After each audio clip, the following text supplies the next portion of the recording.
कोई ऐसी स्थितियां बन रही हैं जिन स्थितियों को झारखंड की जनता पसंद नहीं कर रही है, और मैं ये समझता हूं कि झारखंड की जनता जो है वो बहुत सीधी सादी जनता है और उन्होंने 5 साल के लिए बहुमत दिया है। बाहर जाने की कोई बात तो नहीं है ना बन्ना अब होगी तो विचार किया जाएगा जी? भैया। है बन्ना जी आप? हाँ जी, बैग ले आए नहीं ले आए आप तो देखते रहिए।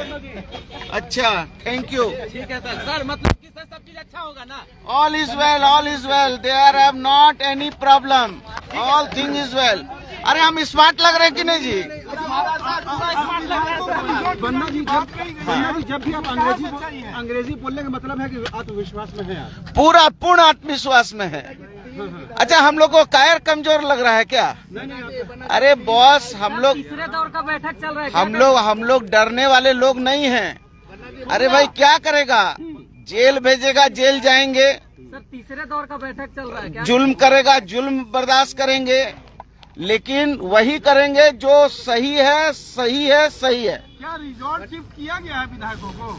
अब वो तो आगे चल के पता चलेगा। विधायकों जो कैश कांड में हैं, उन पर स्पीकर ने कार्रवाई करने का आदेश दिया है। अब देखिए, वो पार्टी के हमारे सीएलपी लीडर हैं आलमगीर साहब, और हमारे अध्यक्ष हैं राजेश ठाकुर जी, वो उसके लिए अधिकृत है बोलने के लिए।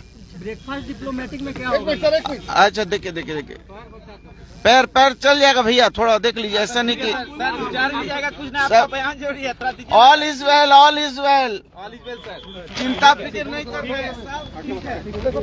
तो आपने सुना, ये थे बन्ना गुप्ता जिन्होंने कहा कि ऑल इज वेल। लेकिन ख़ास बात बता दें कि आज जब दूसरे दिन यूपीए की बैठक हो रही है तो किसी भी पत्रकार को मुख्यमंत्री आवास के अंदर जाने का परमिशन नहीं है। 2 दिनों तक हमें ये परमिशन था कि मुख्यमंत्री आवास के अंदर जाकर एक दायरे के अंदर ही रह करके हम आपको खबरें दिखा रहे थे, मंत्रियों से, विधायकों से, सांसदों से बातचीत कर रहे थे। लेकिन आज ये है कि आप इस दरवाजे के अंदर नहीं जा सकते हैं। यहाँ पर कुछ रिस्ट्रिक्शन लगाए गए हैं।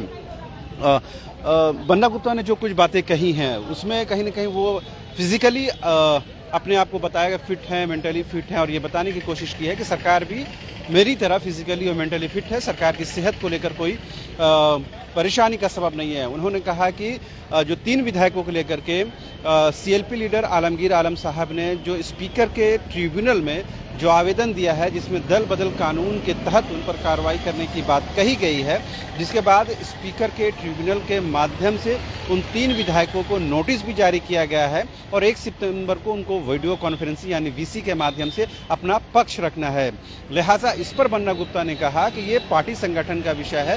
सीएलपी लीडर ने जो ज़रूरी समझा है उस पर उन्होंने काम किया है और वो पार्टी हित में है, संगठन के हित में है। लेकिन उन्होंने कहा कि ये जो बैठक हो रही है ये किसी शंकित होकर बैठक नहीं हो रही है, सरकार को लेकर किसी तरह कोई परेशानी का सबब नहीं है। और ये है मथुरा जी, एक मिनट, ये मथुरा जी हैं और बिल्कुल मास्क लगाने के बाद इन्होंने बात करें। मथुरा जी, आखिर मथुरा जी एक मिनट, मथुरा था तो मथुरा महतो ने कुछ भी बात करने से साफ इनकार कर दिया है। पार्टी के सत्तारूढ़ दल के मुख्य सचेतक हैं, लिहाजा इनकी भूमिका बेहद महत्वपूर्ण है।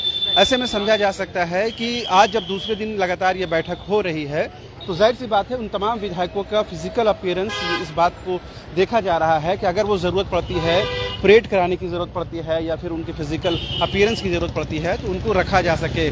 कल रात में करीब 11:15 बजे यूपीए की दूसरी बैठक थी, वो समाप्त हुई थी। उस बैठक के बाद तमाम विधायकों ने, सांसदों ने ये कहा था कि सरकार सुरक्षित है, सरकार की सेहत को लेकर कोई खतरा नहीं है। तो जैसा मैंने कहा है, जैसा मैंने बताया है कि मुख्यमंत्री आवास का दरवाज़ा आज फिलहाल पत्रकारों के लिए बंद कर दिया गया है।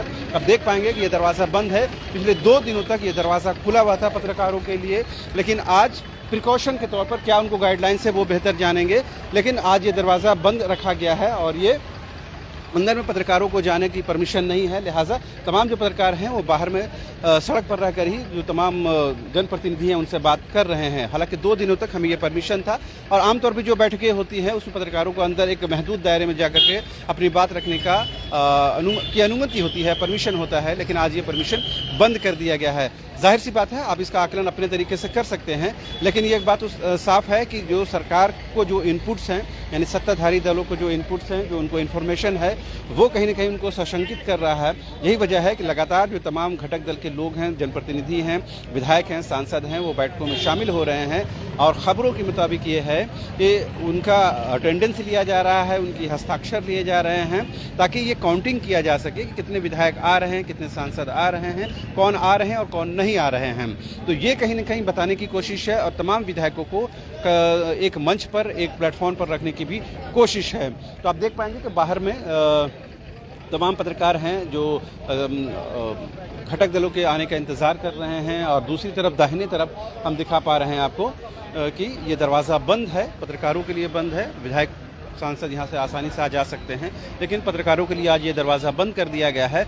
अब जाहिर सी बात है, इस बंद दरवाजे के पीछे क्या कुछ रणनीति बन रही है, क्या कुछ स्ट्रैटेजी बन रही है, वो आधिकारिक तौर पर तभी आएगा जब हम बैठक के बाद जो लोग निकलते हैं उनसे जब बातचीत करेंगे, उसके बाद ही होगा। लेकिन आज जो एक बड़ा घटनाक्रम हुआ है, कल का ही घटनाक्रम है जो आज वो शाये हुआ है, जाहिर हुआ है कि CLP लीडर आलमगीर आलम साहब ने अपने 3 कैश कांड में शामिल विधायकों को स्पीकर के ट्रिब्यूनल में आवेदन देकर के उन पर दल बदल कानून के तहत कार्रवाई करने की बात कही है, जिसके बाद ट्रिब्यूनल के माध्यम से उनको नोटिस भी जारी कर दिया गया है, वो आप अपना पक्ष रख सकते हैं। तो ये एक बड़ा डेवलपमेंट है। इसके माध्यम से कांग्रेस कहीं ना कहीं अपने तमाम विधायकों को ये संदेश देने की कोशिश कर रही है कि अब किसी भी सूरत में कोई भी लापरवाही, कोई भी गलती, कोई भी अननेसेसरी स्टेप को बर्दाश्त नहीं किया जाएगा। ये कहीं ना कहीं एकदम एक कड़ा संदेश देने की कोशिश हुई है और ये बताने की कोशिश हुई है कि तमाम जो उनके 18 विधायक हैं एक मंच पर रहेंगे, एक आवाज़ में रहेंगे, अलर्ट मोड में रहेंगे। लिहाजा कोई भी विधायक अगर मन मस्तिष्क में ये बात लाता है कि इस पार्ट से उस पार्ट में जाना है, इस खेमे से उस खेमे में जाना है, तो वो सुन ले कि पार्टी उनके खिलाफ सख्त से सख्त कार्रवाई करने के से पीछे नहीं हटेगी। और इन 3 विधायकों के माध्यम से पार्टी ने साफ साफ संदेश दे दिया है। तो कहीं न कहीं सरकार को सुरक्षित रखने की कवायद है, पार्टी और संगठन को मजबूत बनाने की भी कवायद है। अब देखने वाली बात यह होती है कि वो 3 जो विधायक हैं जिनको नोटिस जारी किया गया है, वो क्या कुछ अपना पक्ष रखते हैं, अपना मंतव्य रखते हैं। बहरहाल एक बार फिर से आज दूसरे दिन यूपीए की बैठक हो रही है और कल 2 बैठक हुई थी, सुबह भी हुई थी और देर शाम भी हुई थी। आज ये भी बैठक सुबह में हो रही है, जैसे हम लोगों ने कल ही इसकी सूचना दी थी, और शाम को यह बैठक होती है या नहीं होती है उसकी बाद में जानकारी मिलेगी। लेकिन तमाम लोगों की जो निगाहें हैं वो राजभवन पर टिकी हुई हैं। राजभवन का क्या